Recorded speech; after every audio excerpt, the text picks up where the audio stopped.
All right, now it's time for Katz Ranks here on March Madness 365. And in light of the NCAA tournament announcing their venues for the NCAA tournament in the state of Indiana, some iconic venues, I'm going to give you my top 10 list of the 10 venues, some which have already been announced, that I'd love to see the NCAA tournament return to. My iconic venues. Probably not going to happen in some instance, but here's why. At number 10, Pauley Pavilion. They've done a lot of rehabbing to Pauley Pavilion, but it just has such great history of everything that UCLA went through there in the 60s and 70s.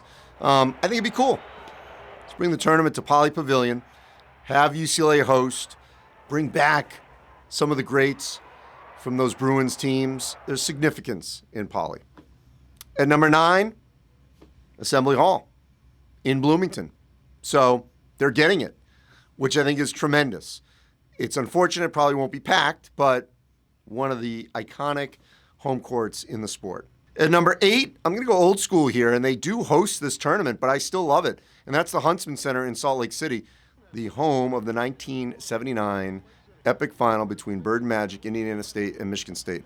Now, the Huntsman Center does host NCAA tournament events, so I want it to keep happening because I think it's a great venue, and it's got great history. At number 7, the Pit in Albuquerque.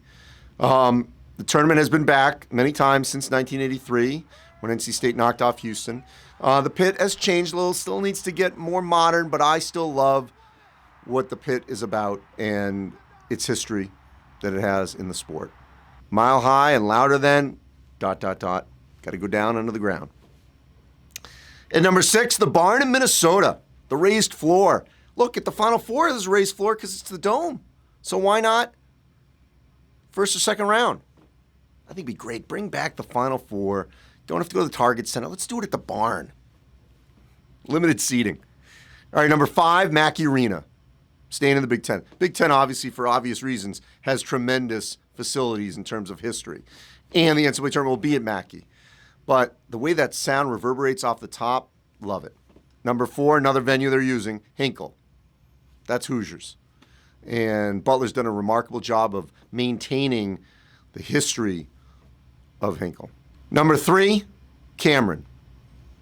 We're not going to see it because it's so small, but it'd be wild to see NCAA tournament games at Cameron Indoor Stadium. A neutral kind of Cameron crazies around the court. Number 2, place where I think I've lost hearing, Allen Fieldhouse in Lawrence, Kansas. The Rock, Chalk, Jayhawk just sort of rings in my head. Rock, Chalk, Jayhawk. That'd be great to see it go to Lawrence, Kansas. And number 1, the Palestra. Big 5 in Philly. Once again, I know too small for the NCAA tournament, but it would be tremendous to have NCAA tournament games at the Palestra. So in the future, if they're looking for iconic venues to complement the NBA arenas or the domes, think about this list. All these arenas are being used today, so you don't have to reinvent the wheel, and they all got great history in this game. And that is my Katz Ranks for this week.